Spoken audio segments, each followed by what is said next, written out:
Once again welcome to our Impulse coaching digital platform. बेटे मुझे ही बहुत बेसब्री से इंतजार था आप लोगों का, और कल जहां से हमने क्लास खत्म की थी आज वहीं से शुरू करेंगे।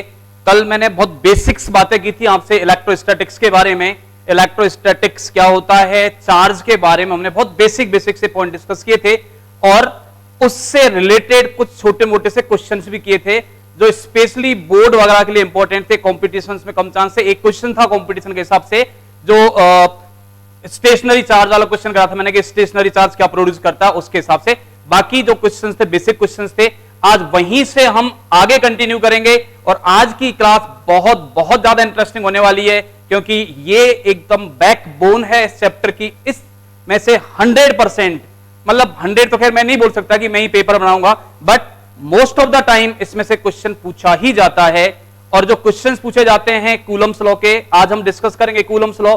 जो क्वेश्चन पूछे जाते हैं बहुत ही प्यारे प्यारे से क्वेश्चंस होते हैं, और सबसे इंपॉर्टेंट पॉइंट ये है वो क्वेश्चंस ऐसे होते हैं जो हमसे सॉल्व हो जाते हैं।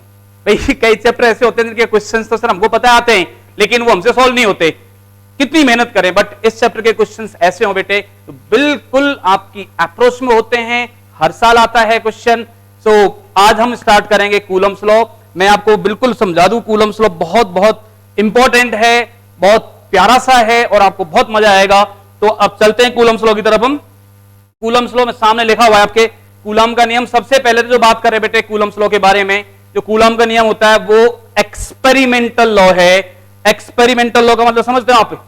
अरे पेन देना भाई। एक्सपेरिमेंटल लॉ मींस जो एक्सपेरिमेंट किए हमारे बुजुर्गों ने, और हमारे बुजुर्ग कौन थे?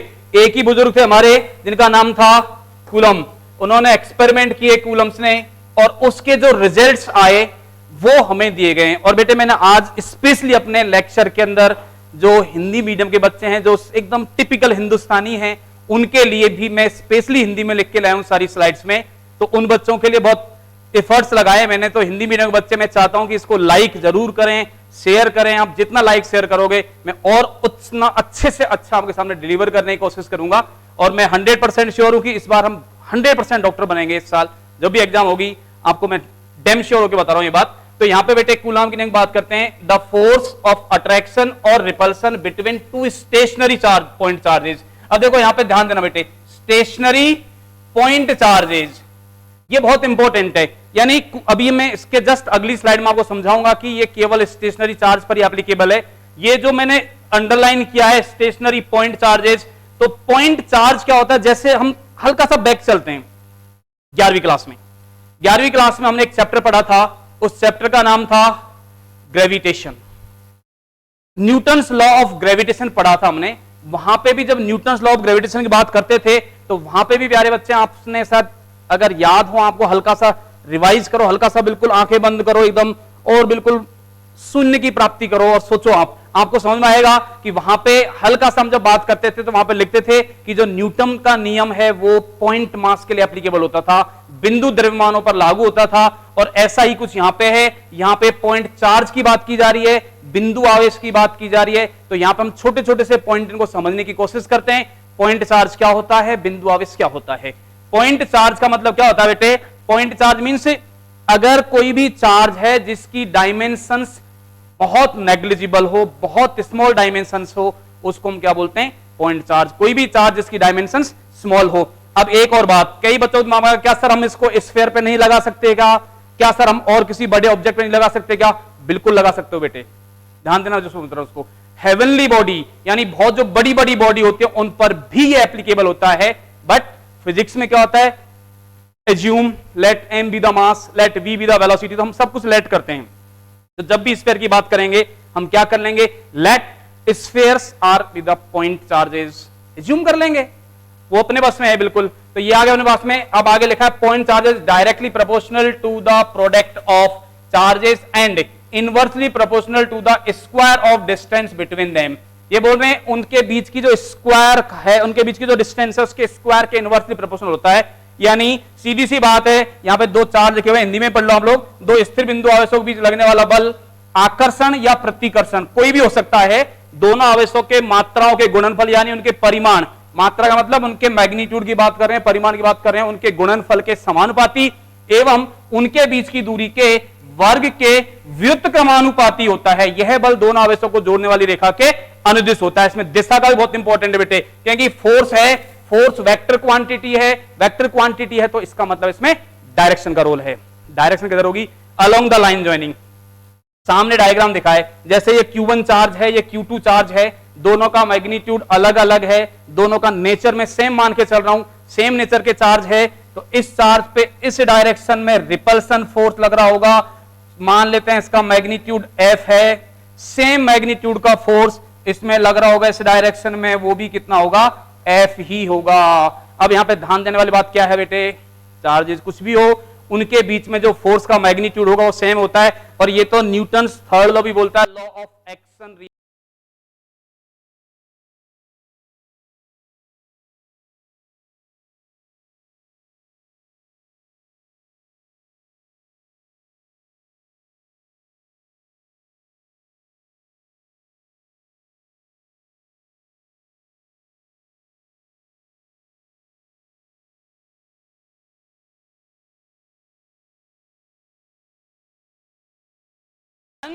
Q2 F directly proportional to Q1 Q2। ये हो गया एक। सेकंड क्या बोल रहे हैं? ये सेकंड बात बोल रहे हैं, F is inversely proportional to square of distance between them. F की जो वैल्यू है उनके बीच की डिस्टेंस के स्क्वायर के इनवर्सली प्रोपोर्शनल है। अब बेटे ध्यान देना, यहां पे इसको इनवर्स स्क्वायर लॉ भी बोलते हैं। जो कूलम्बियन फोर्स है that follow inverse square law, व्युत्क्रम वर्ग के नियम का पालन करता है। तो यहां से हमको यह समझ में आ गया व्युत्क्रम वर्ग का नियम क्या होता है, इनवर्स स्क्वायर लॉ क्या होता है। इनवर्स स्क्वायर लॉ का मतलब हुआ बेटे 1/r² के प्रोपोर्शनल। एक और इंपॉर्टेंट पॉइंट, मैं भी वैसे एक एक करके सारे पॉइंट्स आपको नोट करवाऊंगा, आप पहले समझते हैं लॉ क्या है। Basically F directly proportional to Q1 Q2, F directly proportional to 1/r²। अगर इन दो को लॉ को मिला के लिखेंगे तो हमारे पास में आ जाएगा F is directly proportional to Q1 Q2 upon r²। या हम लिख सकते हैं F is equals to K Q1 Q2 upon r²। यहां पे जो K लिखा हुआ है बेटे, इसको कूलम्बियन कांस्टेंट भी कहते हैं। इसकी वैल्यू होती है K की 9 into 10⁹ newton into metre square upon coulomb square. ये K की वैल्यू है, और K जो होता है इसको अभी हम और आगे बात करेंगे, इसकी वैल्यू होती है 1/4 पाई एप्सिलॉन 0। जो बच्चे 12वीं क्लास में, शायद उनके लिए सिंबल नया होगा, ये जो मैंने सिंबल लिखा है बेटे, ऐसा एक E है, E का कोई रिश्तेदार है। E कैसी होती है देखो, आप ध्यान समझो, E ऐसा होता है, इसके रिश्तेदार ने कुछ गड़बड़ कर दी, ई के रिश्तेदार ने उसको दे दनादन पीटा दोनों तरफ से, और पीट पीट के चपटा बना दिया, तो ये बन गया हमारे पास में, क्या बन गया? ये एप्सिलॉन 0। क्या बोलते हैं इसको? एप्सिलॉन 0। एप्सिलॉन 0 बोला जाता है, इसका नाम है एप्सिलॉन 0। ये एक सिंबल है, और इसको बोलते हैं इलेक्ट्रिकल परमिटिविटी। क्या बोला जाता है इसको? Electrical permittivity. निर्वात की इलेक्ट्रिकल परमिटिविटी होती है, वैक्यूम की इलेक्ट्रिकल परमिटिविटी होती है। इसकी वैल्यू जो होती है एप्सिलॉन 0 की वैल्यू बेटे वो होती है 8.85 10⁻⁻12 coulomb square upon newton into metre square. That is the permittivity of free space और permittivity of vacuum. Permittivity of vacuum और परमिटिविटी ऑफ फ्री स्पेस का मतलब क्या होता है? It is the property of medium. हम इसकी बात नहीं कर रहे, किसी मीडियम की बात कर रहे हैं। It is the property of medium which allows interaction between charges. कोई भी दो चार्ज हैं, दो से ज्यादा चार्ज हैं, उनके बीच में जो फोर्स लग रहा है, उनमें कितना फोर्स लगेगा, उसका फोर्स का वेरिएशन कैसे होगा, ये सब कौन डिसाइड करता है? मीडियम। तो यहां से एक और इंपॉर्टेंट हमको पॉइंट पता चल रहा है कि जो कूलम्बियन फोर्स है वो मीडियम डिपेंडेंट फोर्स है। अलग अलग मीडियम में फोर्स की वैल्यू अलग अलग होगी। इसका मतलब एक बात और टन से दिमाग भाई, हमारे क्या दिमाग भाई, कि अगर हमको कूलम्स लॉ पढ़ना है तो उसको अलग अलग मीडियम में भी पढ़ना पड़ेगा, कि अगर किसी मीडियम हम ले जाते हैं, उसको मीडियम चेंज करते हैं तो फोर्स पे क्या फर्क पड़ता है, वो हम आगे बात करने वाले हैं। तो ये हमने कूलम्स लॉ लिखा है सीधा सीधा बेटे, ये फॉर्मूला आपको याद रखना है। एक और इंपॉर्टेंट पॉइंट इसमें, ये जो K लिखा है मैंने आपके सामने, इसको कांस्टेंट बोलते हैं, कूलम्बियन कांस्टेंट होता है। इसकी वैल्यू कितनी होती है? 9 × 10⁹ newton × metre square upon coulomb square. एक चीज और, अगर इस K की वैल्यू हम CGS में लिखते हैं, K इन CGS, तो ध्यान देना बेटे, K की वैल्यू CGS में कितनी होती है? 1। कितनी होती है? 1। बाई चांस आपको डिस्टेंस सेंटीमीटर में गिवन हो, चार्ज स्टेट कूलम में या ESU इलेक्ट्रोस्टैटिक यूनिट, चार्ज की CGS यूनिट होती है, इसमें अगर चार्ज की वैल्यू आपको गिवन है तो आप K की वैल्यू क्या लेके चलेंगे? 1 लेके चलेंगे। प्यारे बच्चों ये ध्यान रखना बेटे, इसमें गड़बड़ होती है। कई बार वो चार्ज को आपको ESU में दे देते हैं, इलेक्ट्रोस्टैटिक यूनिट में दे देते हैं, डिस्टेंस को सेंटीमीटर में दे देंगे, यानी CGS में सारी क्वांटिटीज आपको गिवन है। आपसे फोर्स कैलकुलेट करवाते हैं तो उस समय हम ध्यान रखेंगे K की वैल्यू क्या लेंगे? 1 लेंगे CGS में। अब इसकी यूनिट भी लिखनी हो तो क्या आ जाएगी बेटे? न्यूटन क्या आ जाएगा? डाइन आ जाएगा। मीटर स्क्वायर क्या आ जाएगा? Centimetre square. और कूलम क्या आ जाएगा? ESU electrostatic unit. तो K की वैल्यू CGS में 1 होती है और MKS में या SI यूनिट में कितनी होती है? 9 × 10⁹ ये आ गया हमारे पास में सीधा सीधा कूलम्स लॉ। अब इसके कुछ और पॉइंट्स हैं कूलम्स लॉ के जो सामने लिखे हुए हैं आपके, इंपॉर्टेंट पॉइंट्स है, ये हमको पता होने चाहिए, बहुत जरूरी है इनको समझना। एक एक पॉइंट लिखा हुआ बेटे। Coulomb's law is applicable two point charges only. कुछ देर पहले मैं यही बात डिस्कस कर रहा था, किसके लिए एप्लीकेबल है? केवल पॉइंट चार्जेस के लिए एप्लीकेबल है, but it can be applied for distributed charges also. जो अभी बता रहे थे ना कि क्या स्फीयर के लिए लग जाएगा, क्या बिल्कुल लग जाएगा। स्फीयर पे क्या करते हैं? हमारे पास मैथमेटिक्स है, हम मैथमेटिक्स जानते हैं। जो बायो के बच्चे उनको लग रहा होगा सर हम तो नहीं जानते, हम तो 11वीं के बाद मैथमेटिक्स पढ़ते ही नहीं है। 10th क्लास तक तो मैथमेटिक्स पढ़ी थी। 2 × 3 6 होता है, किसी को 2 × 3 5 तो नहीं आता ना, सबको 6 आता है, तो वही मैथमेटिक्स है बस। अब हमको मैथमेटिक्स लगाएंगे, यानी एक एलिमेंट कंसीडर करेंगे और एलिमेंट कंसीडर करके इंटीग्रेशन कर देंगे तो पूरे स्फीयर का फोर्स मिल जाएगा, हमको निकालना होगा तो वही मैथमेटिक्स है बेटे। एक्चुअली क्या होता है, इसमें लिखा है ना डिस्ट्रीब्यूटेड चार्ज, यानी चार्ज को अगर आपने एक पर्टिकुलर ऑब्जेक्ट पर, पर्टिकुलर बॉडी पर डिस्ट्रीब्यूट किया हुआ है तो आप उस बॉडी पर एक एलिमेंट कंसीडर करके फोर्स कैलकुलेट कर सकते हो, क्योंकि वो एलिमेंट है, उसको हम एज ए पॉइंट चार्ज मानेंगे। दूसरा पॉइंट लिखा हुआ है, फर्स्ट पॉइंट के बाद सेकंड लिखा है, this law is valid only for stationary charges and can not be applied for moving charges. ये second point that is also very important.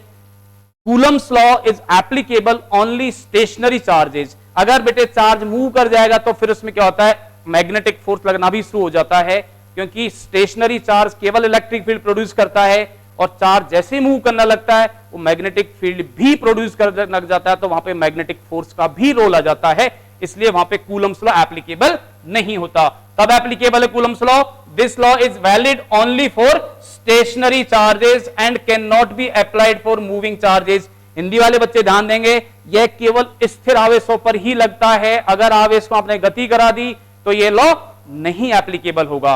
Right, third point की बात करते हैं, कूलम का नियम 10 की घात minus, that is very very important. 10 की घात माइनस 15 मीटर से कम दूरी के लिए लागू नहीं होता है।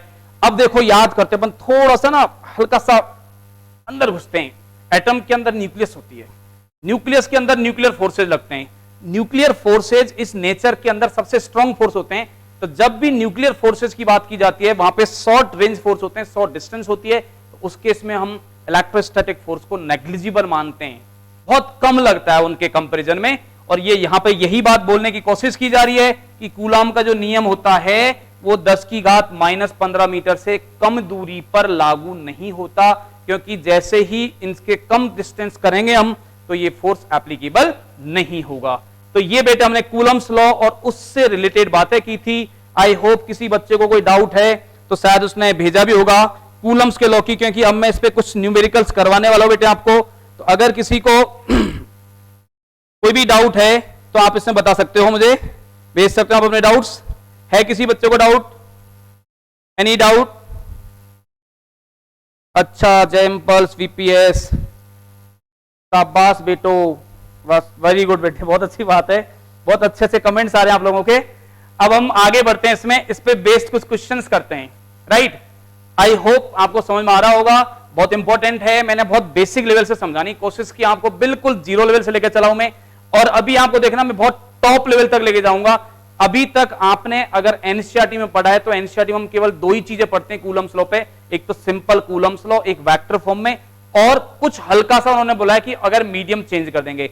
लेकिन बेटे मैं आपको एक बहुत इंपॉर्टेंट, बहुत ज्यादा इंपॉर्टेंट एस्पेक्ट समझाने वाला हूं, that is the partial medium. अगर मीडियम बहुत सारे भर दिए जाएं, ग्लास भी भर दिया, पानी भर दिया, दुनिया भर के दंड फंद भर दिए दो चार्ज के बीच में, तो कैसे फोर्स इंटरेक्ट करता है चार्जेस के बीच में, हम इसको लास्ट में डिस्कस करेंगे। क्योंकि ये उन बच्चों के लिए होता है जो रैंक शेपिंग की बात करते हैं, जो रैंक शेपर्स होते हैं, जिनको लगता है कि सर मुझे तो टॉप 10 में ही आना है, तो हम चाहते हैं कि उस बच्चे का एक रत्ती भर भी नहीं छूटना चाहिए, उसके पास कोई भी ऐसा स्कोप नहीं होना चाहिए ताकि उसके एक भी क्वेश्चन में गड़बड़ हो जाए।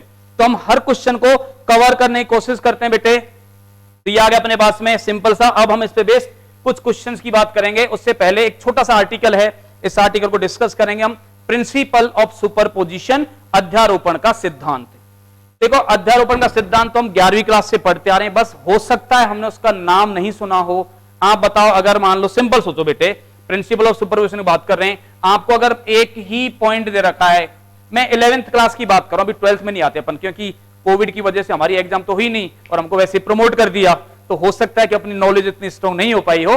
तो अब हम देखते हैं कि मान लो यहां पे सिंपल एक ऑब्जेक्ट रखा है, आपसे बोलते हैं भाई इसको एक पत्थर पड़ा, यहां पे एक पत्थर रखा हुआ है ऐसे, इस पत्थर को एक आदमी इधर भी खींच रहा है F1 लगा के, एक इधर भी इसको खींचने की कोशिश कर रहा है F2 लगा के, एक इधर इसको खींचने की कोशिश कर रहा है F3 लगा के, ऐसे करके बहुत सारे लोग हैं इस पत्थर को पुल करने की कोशिश कर रहे हैं F1 F2 F3 और F4। अब सबको अपन टोपी और पहना देते हैं, इनके ऊपर वेक्टर और लगा देते हैं, ऐसे करके इस पत्थर को सब अपनी अपनी साइड खींचने की कोशिश कर रहे हैं, पुल कर रहे हैं, राइट।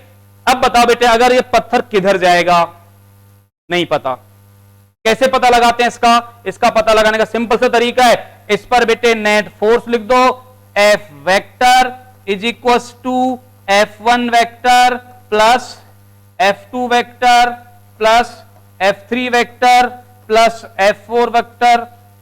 अरे जिसकी लाठी उसकी भैंस, जिसमें जितनी ताकत होगी, जो सबसे ज्यादा ताकतवर वाला होगा, जो सबसे ज्यादा फोर्स लगाएगा, वो अपनी तरफ पुल कर लेगा। और ये हम नहीं बता पा रहे, ये तो मैथमेटिक्स बता रही है, यही तो प्रिंसिपल ऑफ सुपरपोजिशन है भाई।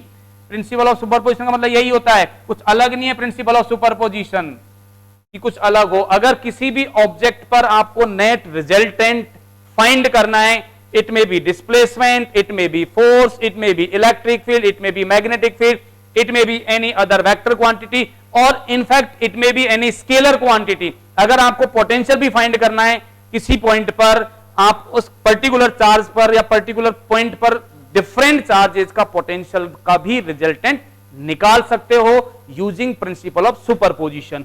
होता क्या है, the resultant force acting on a charge due to group of charges, बहुत सारे चार्जेस हैं, ग्रुप है चार्जेस का, तो वो एक पर्टिकुलर चार्ज पर कितना फोर्स लगाते हैं, उनका जो वेक्टर सम होता है, charges equal to the vector sum of individual forces, वही बात हम कर रहे हैं सामने।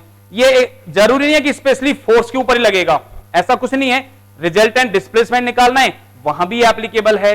आपको रिजल्टेंट मैग्नेटिक फील्ड निकालना है कहीं पे, वहां पर भी ये एप्लीकेबल है। ये बेटे सब जगह एप्लीकेबल है, तो आप कहीं पे भी निकाल सकते हो, कोई इश्यू नहीं है।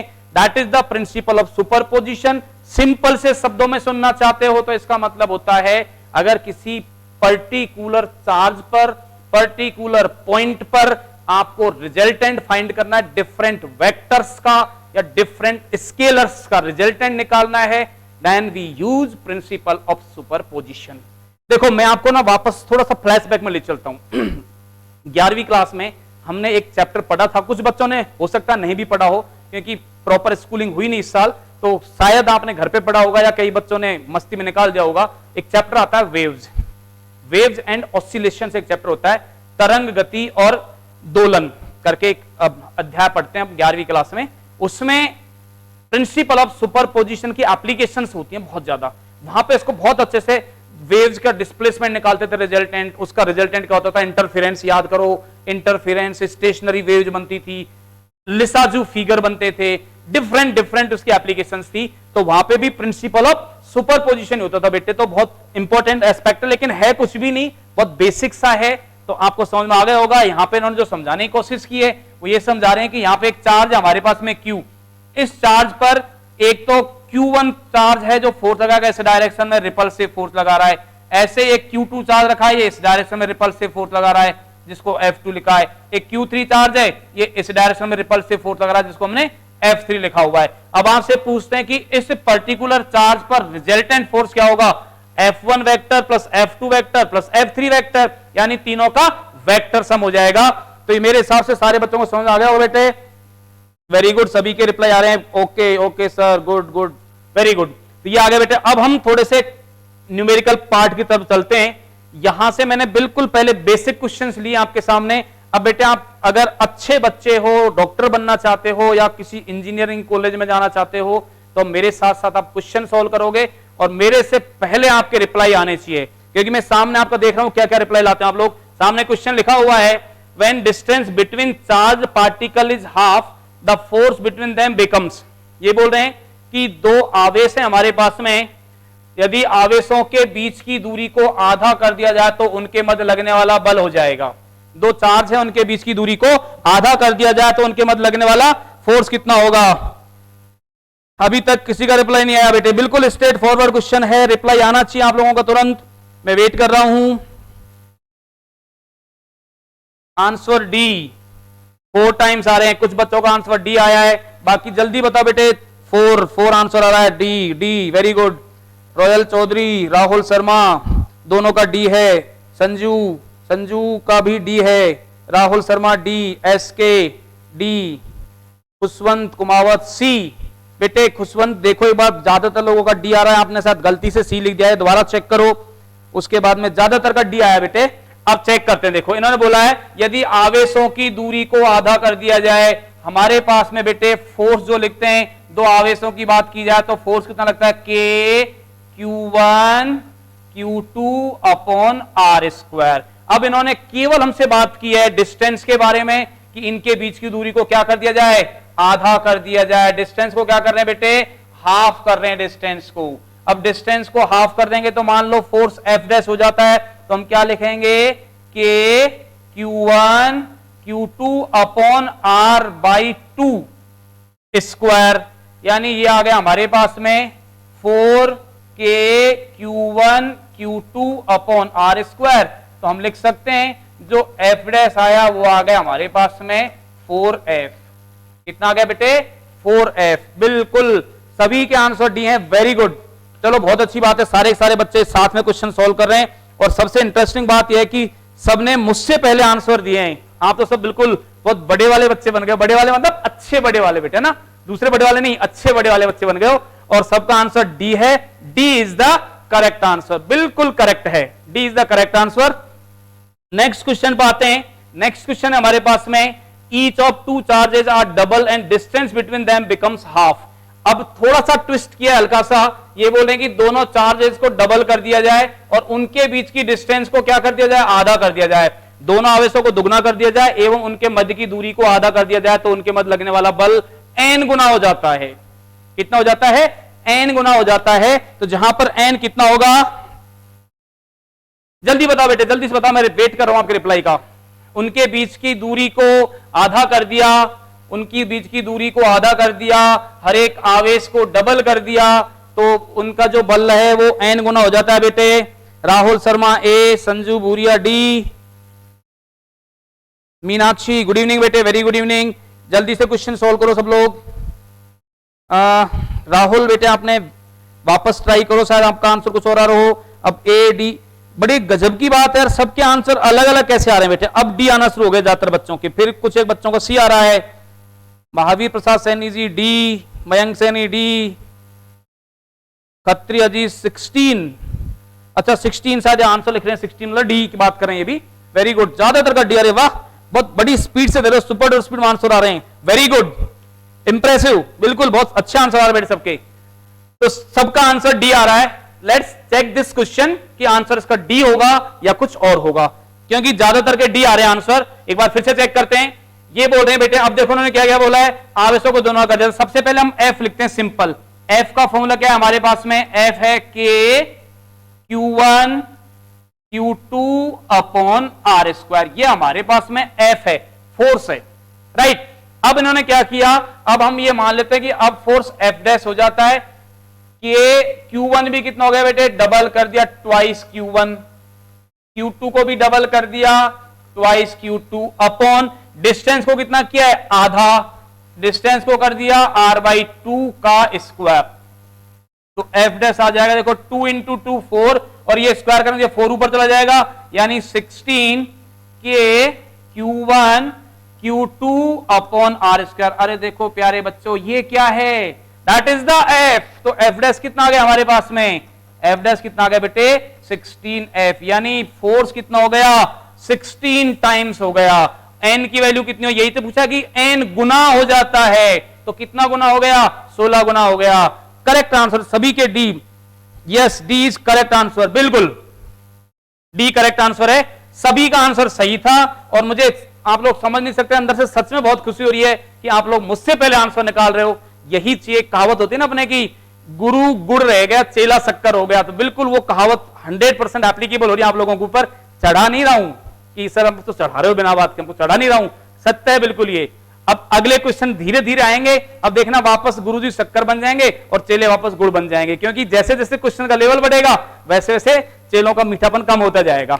अभी देखे जाओ बेटे तुम लोग, नेक्स्ट क्वेश्चन पे आते हैं हम। नेक्स्ट क्वेश्चन है two similar charges repel each other with a force 1.6 newton when place 3 metre apart, strength of each charge is.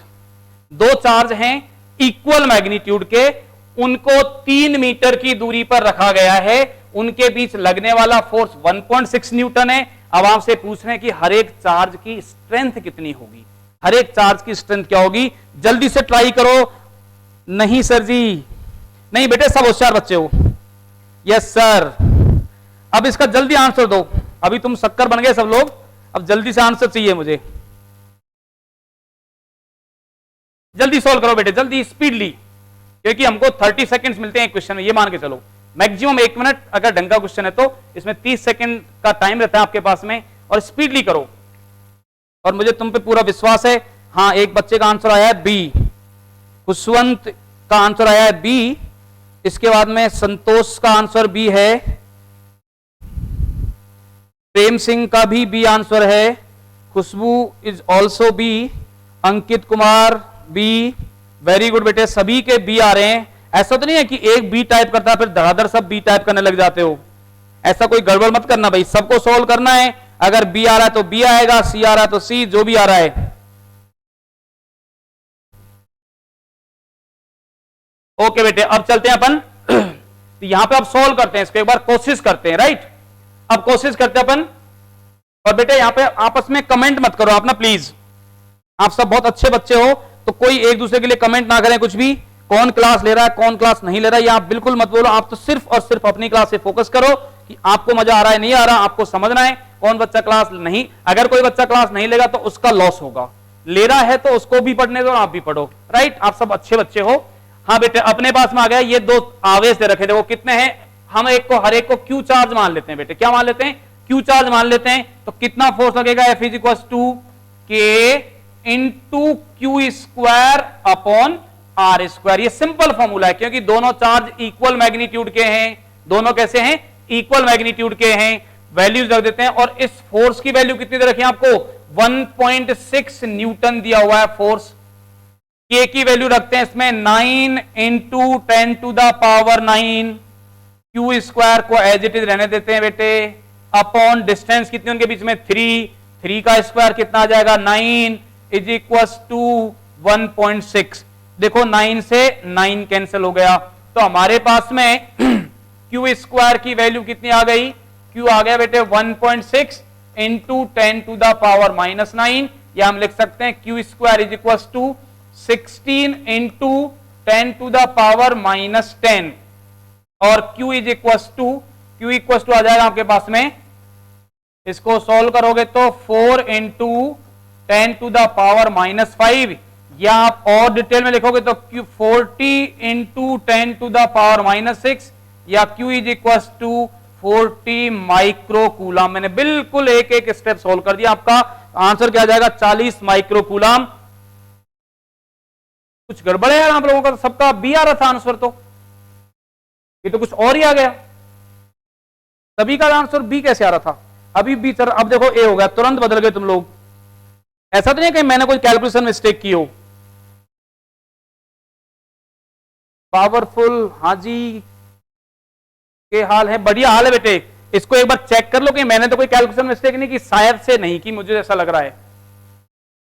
भाई 9 से 9 कट गया, इधर ले गए 1.6 10 टू पावर -9 हो गया, 16 10 टू पावर -10, बिल्कुल एलसीएम लिया, 16 का रूट लेंगे 4 आ जाएगा, 10 का -5, बिल्कुल सही है बेटे। तो करेक्ट आंसर क्या आएगा? ए आएगा। पर आप लोगों का बी, अब देखो सबका ए हो गया।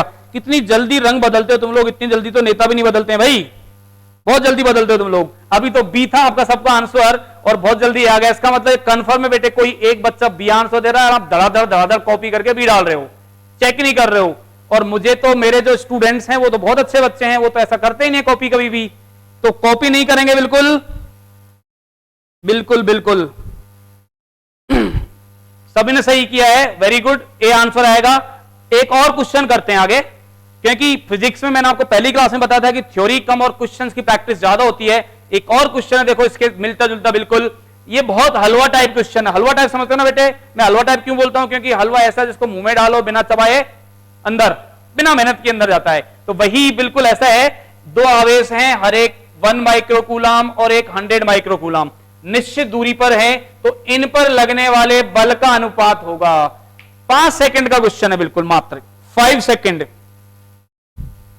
सर मुझे समझ आ गया, वेरी गुड बेटे, समझ में आ गया, बिल्कुल हम भी यही चाहते हैं हर बच्चे को समझ में आए। तो बेटे अब यहां पे बात करते हैं, आपसे पूछा है दो आवेश हैं, एक आवेश 1 माइक्रोकूलम है, दूसरा 100 माइक्रोकूलम है, एक निश्चित दूरी पर रखे हैं, इन पर लगने वाले बल का अनुपात होगा। कुछ देर पहले ही मैंने बोला था, जस्ट जब क्लास स्टार्ट की थी उसके कुछ मिनट बाद ही मैंने आपको इसका जवाब दिया था। इस क्वेश्चन का आंसर लिखा है सी।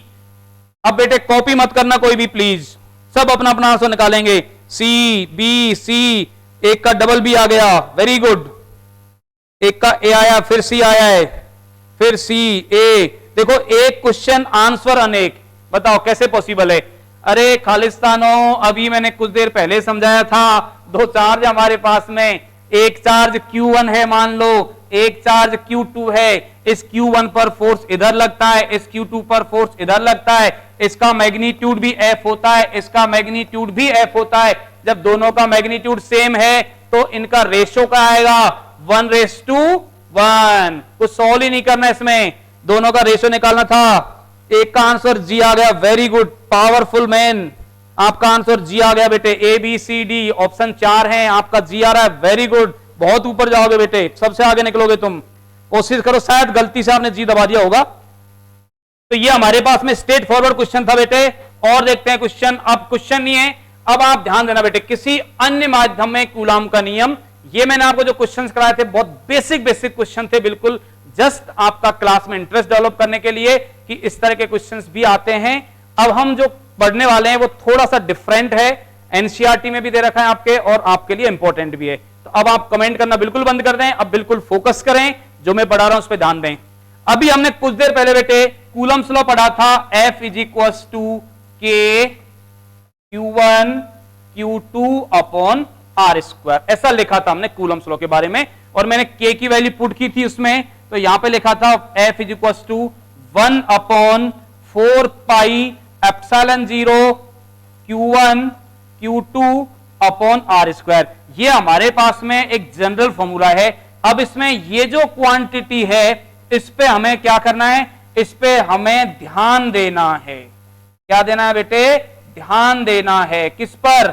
ये एप्सिलॉन नॉट पर ध्यान देना है। जो स्माइली टैब दिख रहा है आपको, इस पे ध्यान देना है। अगर इस पे ध्यान दी नहीं तो ये स्माइली कुछ और ही बन जाएगा, यानी ये मीडियम डिपेंडेंट क्वांटिटी है। यहां पे मीडियम डिपेंडेंट क्वांटिटी है।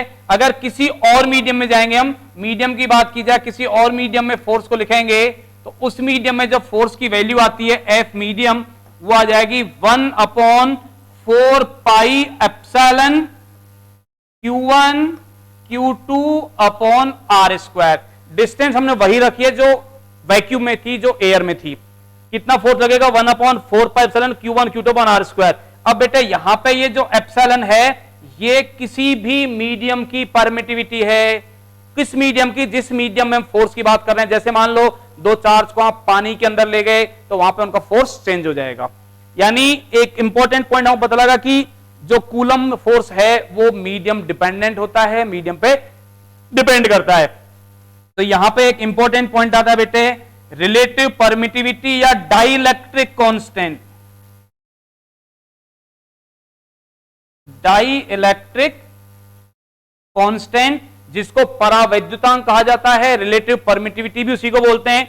होता क्या है, किसी मीडियम की परमिटिविटी अपॉन वैक्यूम की परमिटिविटी, और इसको लिखते हैं हम एप्सिलॉन आर। रेशो है दो मीडियम की परमिटिविटी का। दो मीडियम कैसे, मतलब एक तो मीडियम जिसकी अपन बात कर रहे हैं और एक वैक्यूम या एयर। एयर वैक्यूम को हम लगभग सेम मानते हैं। एप्सिलॉन अपॉन एप्सिलॉन नॉट कितना होता है बेटे, एप्सिलॉन आर। यानी हमने अभी बात की है कि एप्सिलॉन अपॉन एप्सिलॉन नॉट क्या होता है, एप्सिलॉन आर। और ये जो एप्सिलॉन आर है इसको बोलते हैं डाइइलेक्ट्रिक कांस्टेंट।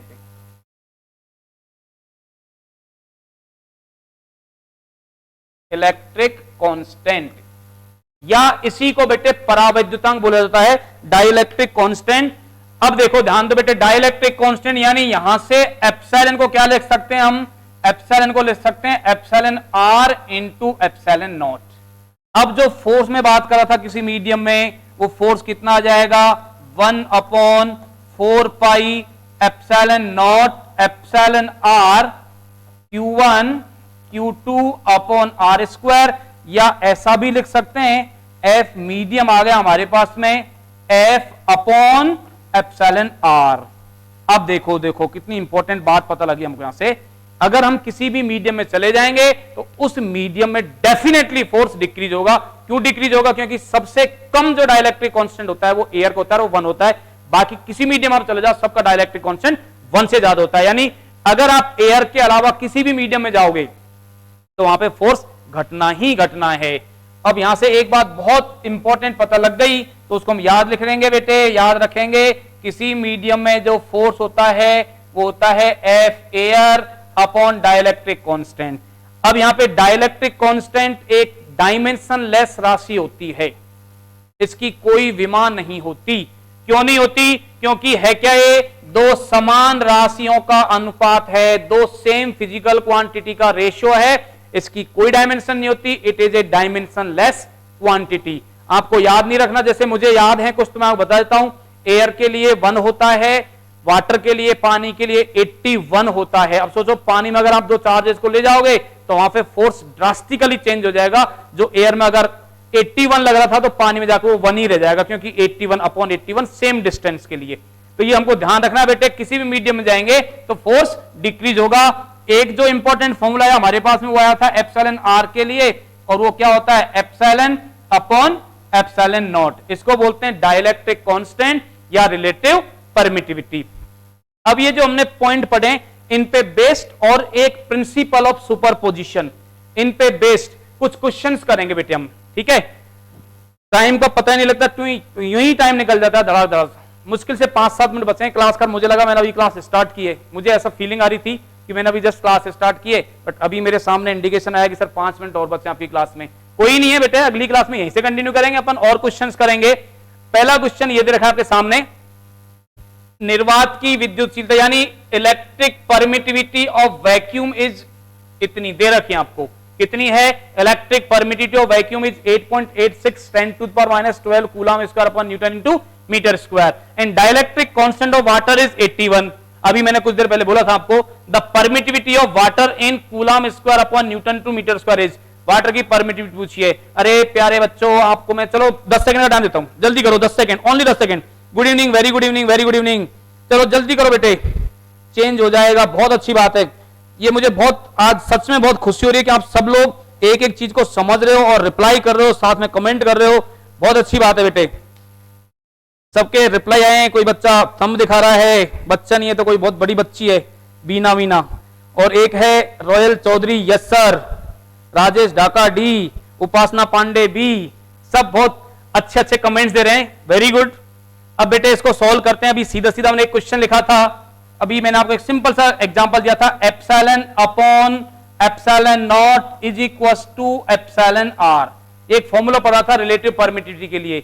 अब हमको इसमें पूछा है कि पानी का जल की विद्युतशीलता यानी dielectric constant of water, sorry permittivity of water पूछिए। डाइलेक्ट्रिक कांस्टेंट गिवन है तो परमिटिविटी ऑफ वाटर देखो epsilon upon epsilon naught is equal to epsilon R. आपसे क्या पूछा बेटे, ये पूछा है सीधा सीधा, यानी एप्सिलॉन कितना हो जाएगा हमारे पास में, epsilon naught into epsilon R. अब एप्सिलॉन आर यानी डाइलेक्ट्रिक कांस्टेंट आपको गिवन है 81, तो एप्सिलॉन कितना आ जाएगा वाटर के लिए, ये आ जाएगा 81 इंटू एप्सिलॉन 0, या फिर हम ऐसा लिख सकते हैं 81 into 8.86 10 to the power -12। Calculation नहीं करनी है आपको बिल्कुल, क्योंकि जो ऑप्शंस दिए हुए हैं वो सिंपल फॉर्म में दिए हुए हैं। तो आंसर आ गया होगा, सब लोगों ने रिप्लाई, अरे वाह सबने रिप्लाई किए हुए हैं ए। कुछ एक बच्चों के बहुत रेयर स्टूडेंट्स हैं जिनका कुछ शायद गलती से उन्होंने गलत लिख दिया। शिव कुमार पांडे आपने डी लिखा है, शायद आप ए ही लिखना चाह रहे होगे पर गलती से डी लिख दिया आपने, मुझे श्योर हूं मैं बिल्कुल। तो आंसर क्या आ गया बेटे, ए आ गया, सबका आंसर ए आया। अगला क्वेश्चन बिल्कुल इसी के सिमिलर क्वेश्चन है, इसी से मिलता जुलता है। Force between 2 point charges in vacuum at distance 1 mm is 36 Newton. दो चार्जेज हैं वैक्यूम में जिनके बीच की डिस्टेंस कितनी है 1 mm है, उनके बीच में फोर्स कितना लग रहा है 36 न्यूटन। आगे देखो, if a glass plate of thickness 1 mm and dielectric constant 12 kept between the charges then new force between them would be. अब ये बोल रहे हैं कि अगर दो चार्जेस हैं उनके बीच में एक ग्लास की स्लैब इंसर्ट करा दी जाए तो उनके बीच में फोर्स कितना होगा, और ग्लास की जो स्लैब है वो उतनी ही थिकनेस की है जितनी की उनके बीच में डिस्टेंस है, यानी कंप्लीट मीडियम को फिल कर दिया आपने एक अलग डाइलेक्ट्रिक कांस्टेंट से। तो बात वही है बेटे, जो मीडियम में फोर्स होता है वो कितना होता है, F air upon dielectric constant. अभी कुछ देर पहले बात की थी हमने, कुछ मिनट पहले बात की थी। एफ एयर कितना दे रखा है आपको, दिया हुआ है 36 न्यूटन। कितना दिया हुआ है 36 न्यूटन अपॉन डाइलेक्ट्रिक कांस्टेंट आपको कितना दे रखा है 12 अपॉन 12, तो कितना आंसर आ जाएगा 3 न्यूटन। स्ट्रेट फॉरवर्ड, कहीं कोई बिल्कुल किंतु परंतु नहीं, सीधा सीधा क्वेश्चन, सीधे सीधे वैल्यूज पुट की, सोल्व किया। अब बताओ 5-5 सेकंड में क्वेश्चन सोल्व हो रहे नहीं हो रहे, यस और नो, जल्दी से यस और नो लिखो। हो रहे क्वेश्चन, नहीं हो रहे बेटे। 3 न्यूटन 3 न्यूटन, जल्दी से रिप्लाई करो मुझे, यस सर 3 न्यूटन आंसर। सबके आंसर आ गए बेटे, वेरी गुड। क्वेश्चन बन रहे हैं ना सबसे, बस मुझे यस और नो सुनना है। क्वेश्चन बन रहे हैं नहीं बन रहे हैं, अभी तक किसी का ना तो यस आया, बिल्कुल साइलेंट। आज कोई व्रत थोड़ी है, मौन व्रत रख रखा हो किसी ने। यस सर यस सर, बस बस बेटे यही चाहिए था हमको। तो आंसर क्या आ गया सीधा सीधा हमारे पास में। ये क्या कर दिया मैंने, ऑप्शन शायद गलत है इसके बेटे, ऑप्शन ये नहीं है, इसमें पूछा है इनके मध्य रख दिया अब बल होगा, ये ऑप्शन गलती से पिछले क्वेश्चन के रख दिए। इसमें आंसर क्या आएगा बेटे 3 न्यूटन। और ये ओहो माय गॉड, कुछ लोगों ने आंसर अच्छा 3 न्यूटन लिखा हुआ है, एबीसीडी लिखा किसी ने, बिल्कुल सही है बेटे। आंसर क्या आएगा 3 न्यूटन। ये ऑप्शन इसके नहीं है बेटे, गलती से शायद इसमें लिख दिए गए हैं क्वेश्चन में।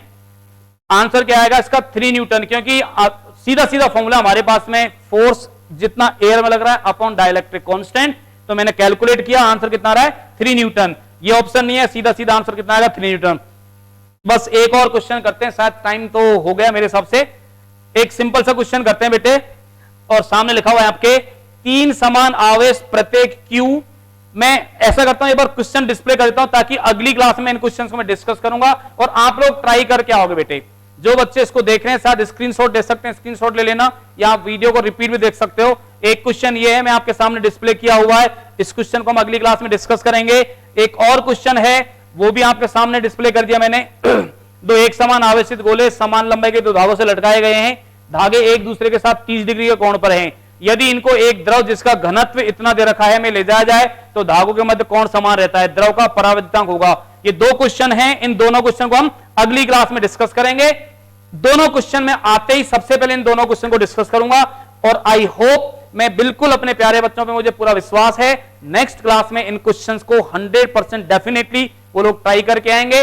और बेटे बस लास्ट में मैं एक ही रिक्वेस्ट करता हूं, क्योंकि हम टीचर हैं, हमको कुछ नहीं चाहिए, और बस हम ये चाहते हैं कि बच्चे हमको अप्रिशिएट करें, और जो मैं पढ़ा रहा हूं वो बाकी बच्चों को भी उसका फायदा होना चाहिए। क्योंकि कोविड के टाइम पे सारे बच्चे अभी घर में पैक्ड हैं, घर वाले पहले ही परेशान थे आप लोगों से, 1 साल भर उन्होंने पिछले साल भी आपको झेला घर पे बिल्कुल, और वापस उसी स्थिति में फिर से पहुंच गए, फिर से वो आपको झेल रहे हैं। तो आप बिल्कुल मत झेलाओ उनको, आप घर पे पढ़ाई करो ताकि वो आपको अच्छी शाबाशी दें, आपसे खुश रहें। और ये तभी पॉसिबल है जब आप इस लिंक को ज्यादा से ज्यादा बच्चों के साथ शेयर करोगे। तो जो भी आपके फ्रेंड सर्किल हैं, जितने आपके ग्रुप हैं, सब में मेरी आपसे हम्बल रिक्वेस्ट है कि आप इसको प्लीज प्लीज प्लीज शेयर करें और लाइक करें। तब तक के लिए गुड बाय, अगली क्लास में मिलते हैं बेटे।